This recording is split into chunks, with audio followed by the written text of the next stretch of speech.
In this video, I want to talk about the greatest budgeting strategy that exists and why it'll probably work for you. So for a little more context, my name is Chris. I've been an accountant for over 10 years, and that's about how long I've been budgeting my finances for. I've tried everything under the sun, anything I can get my hands on. I've tried to see what the best kind of budgeting strategy would work for me, and this is what I landed on. So in this video, I kind of want to outline why it works for me, how I think it works for me, and how I think it can work for you too. The budgeting strategy that I'm referring to is the 50-30-20 budgeting rule. Now, simply, this is a basic outline of how your money should be allocated. 50% of your budget should go to your need items, 30% should be going towards your want items, and 20% should be going towards saving towards a financial goal. But while I think it's really great, there's actually some downfalls to this strategy in general, which we're gonna get to later on in the video. But first, let's kind of dive into each one of these sectors and analyze them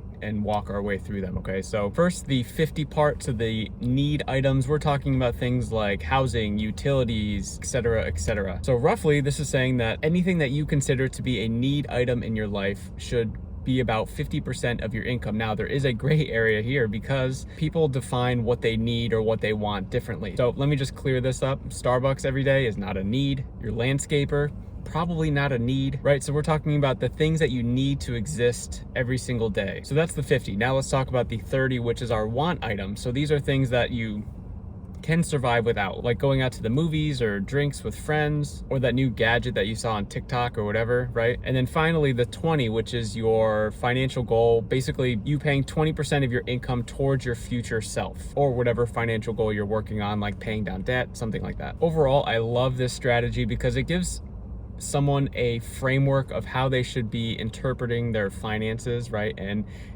it's a quantitative approach, because anyone can determine 50% of their take-home pay, 30%, 20% of their take-home pay, right? Like, it's very quantitative, and that's why I love it, right? Like, I'm a numbers guy myself. I really appreciate that, because sometimes when I'm talking to a lot of people about their own personal finances and I ask them about their budgeting, it's sort of wish-washy. There's no real structure to it, and it's just kind of, yeah, I budget sometimes and I'm not consistent with it, etc., etc. This gives you like a very clear outline of how your income should be allocated, okay? But in saying that, this is more of a guide. It's not really written in stone. So if you're sitting there and you calculate this while you're watching this and you have 40% of your income is need item, I don't want you spending 10% more on a need item when you don't have to, right? It's just sort of a guideline, and it also depends on things like cost of living, so where your house is, right? So people in Hawaii and people in Arkansas are going to have different housing expenses, different cost of living expenses. So this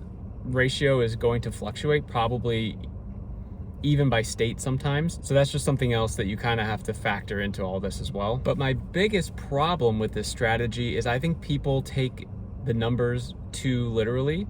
So first, taking the 50, taking the 30, taking the 20, they're taking it too literally. So again, if your need items are at 40 and your want items at 25%, I don't want you to spend more, buy more things, or improve your housing situation or whatever to get up to those numbers. It's just a guide, okay? But also, I hate how the numbers are ordered, and let me explain that. So 50, 30, 20, your need items, obviously those are very important. Your want items, I don't know, it's debatable. Are those important? Arguably, the 20 might be one of the more important numbers on this, and it's last. And I think what that's doing is when people look at this strategy, they push this 20 off to the side, or it's sort of just like whatever's left over they put towards. So whether that means 10%, 5%, whatever the number is, like they pay their needs, then they do their wants, and then at the end of the month, they're like, oh yeah, I only have, a 5% or 10% that I can allocate towards my financial goal. I want you to flip that mindset a little bit, and I actually want you to pay yourself first. So I want you to pay your need items first. Obviously, like, you need a roof over your head, you need to have electricity in today's day and age, right? Gosh darn it.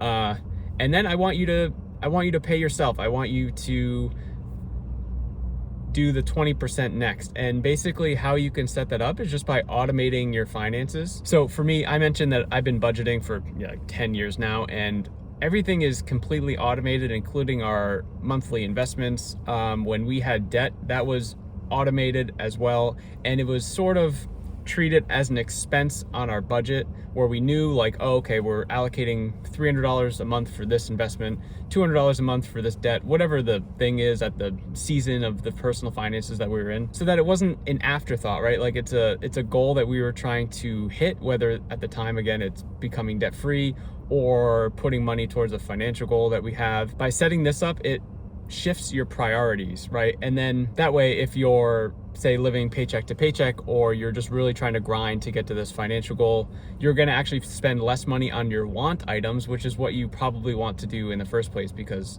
how many want items do you really need? Or is there a season of your life, like a year, where you can really cut down your want items? That's kind of the crux I have with this strategy, is people are just throwing the financial goals off to the side, and I want you to make that more of a priority. Just a quick little strategy video for you today. I make daily videos about financial mindset, strategy, implementation, etc. on this channel. So if you're interested, make sure you subscribe, and I'll see you on the next one.